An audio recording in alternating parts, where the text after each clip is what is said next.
I lived and worked as an engineer in Boston and Cupertino, which are two of the most expensive cities in the USA and arguably the world. To show you just how expensive it is, I'm going to share in detail how I recklessly spend my $150,000 engineering salary each month. I also talk about some of the crazy purchases that I made with my first engineering paycheck. Hopefully you'll be more responsible with your money after watching this video and not be an idiot like me who spent $500 on a Burberry t-shirt that I only wore once. Okay, twice. I bucketed my spending into several categories and ranked them from lowest to highest, starting with the cheapest expense, my phone plan. It's not with any of the big mobile providers like AT&T, Verizon, or T-Mobile, but instead, My Talk Global, where I pay $35 per month for unlimited talk, text, and data, which is a pretty good deal. Moving on is health insurance, which is mostly covered by my employer, but I still have to pay $50 per month out of pocket, which gives me peace of mind and allows me to see the doctor or dentist when needed. The next category of expenses is memberships. My YMCA gym membership costs $36 per month. My Costco executive membership costs me $120 per year or $10 per month. I also pay $9 per month for Amazon Prime and $10 per month for Uber Eats membership. That comes out to $65 per month. Then there's car insurance for my 2019 Land Rover Velar that costs $70 per month with Geico. The funny thing is, before this car, I owned a 2015 Toyota Camry whose insurance costs $130 per month for the same coverage. I know a lot goes into determining the insurance rates, but how is it possible that a $24,000 Toyota Camry costs twice as much to insure as a $50,000 Velar? On the subject of cars, the next expense is motor vehicle excise. Massachusetts requires all residents to pay a tax based on their car's value each year. So how it works is you pay $25 per $1,000 of your car's worth, which doesn't sound like a lot, but it definitely adds up if you drive an expensive car like a Lamborghini. So I ended up paying a little over $1,250 per year for my 2019 Land Rover Velar. That's equivalent to $104 per month down the drain. What? Bro, what are you talking about, man? The next expense is gas for my 2019 Land Rover. How much I spend is obviously a function of how much I drive and gas prices, but on average, I fill up my tank once a week when it's 25% full. My car requires premium grade gas, so it's definitely more expensive, and I spend around $70 per week or $280 per month. In addition to gas, I eat out whenever I don't have time to cook or I have the need to socialize with coworkers and friends. I set a weekly budget of $100 per week or $400 per month for myself, so I don't end up eating out every single day. During work days, I'll either eat lunch at Chipotle, Chick-fil-A, Subway, or Panda Express, and on weekends, I'll either order something on Uber Eats or grab dinner with a friend at a higher-end restaurant. Moving on, there are essentials. This includes things like food, water, and personal care products like toothpaste, shampoo, and perfume.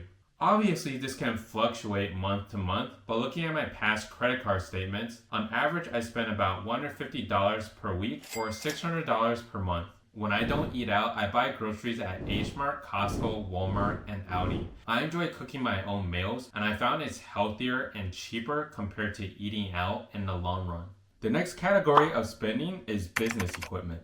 This includes anything I need to run my YouTube channel and to make videos, like my DJI Osmo Pocket 2, Adobe Premiere Pro, a solid laptop for video editing, and micro SD cards. Obviously, most of these things are one-time purchases except for Adobe Premiere Pro that I paid $21 per month for. My DJI Osmo Pocket 2 costs $500, and the laptop I currently use is a Microsoft Surface Book 3, which I purchased for $1,800. I also tend to buy several SD cards and hard drives per year, which cost me around $240 annually or $20 per month. But I did actually buy my video camera and laptop in the same month, so technically I spent a total of $2,341 per month on business equipment. Moving on is the second to last highest expense, rent.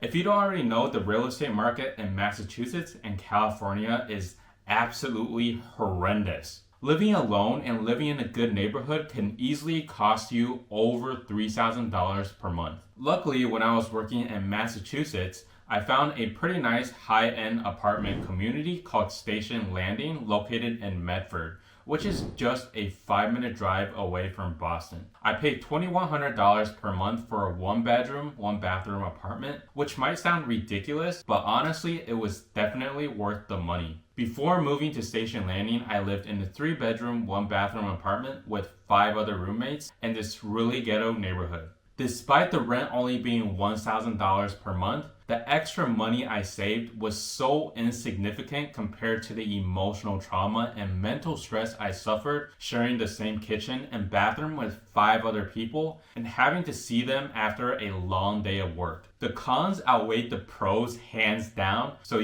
I said screw it, and I found a place that I resonated with. Even though it cost me $1,000 extra per month, I was much happier. Life is too short not to be happy. Anyway, rent plus utilities and internet cost a total of $2,300 per month. The last and highest category of spending is of course materialistic desires, or stuff that I don't really need but I buy anyway. Another way to put it is it's stuff that gets used several times and then becomes a dust collector, like this $500 Burberry t-shirt. I don't know, after I started working and started to accumulate money in the bank, there was this period of time that lasted about a year where I felt a strong urge to display my wealth. For whatever reason, I thought that would make me happy, but I was totally wrong. I also bought a $600 Balenciaga t-shirt that I only wore once, and a $1,000 Canada Goose jacket that honestly was a pretty good investment because, Massachusetts winters are pretty brutal and last 6 to 7 months. And unlike these 2 t-shirts, this jacket actually serves a legitimate purpose of keeping me warm. I also bought a Yamaha digital piano for $1,500. Playing piano is one of my favorite pastimes that relieves a lot of stress after a brutal day at work, so this was definitely worth every penny. Last but not least is my 2019 Land Rover Velar. I was having a difficult time deciding if this belonged in Materialistic Desires, but I think it does. Before buying this car, I drove a Toyota Camry, which was a great car. But I wanted something more luxurious, if you know what I mean. So I traded in my Camry and paid $41,000 in full for my Velar.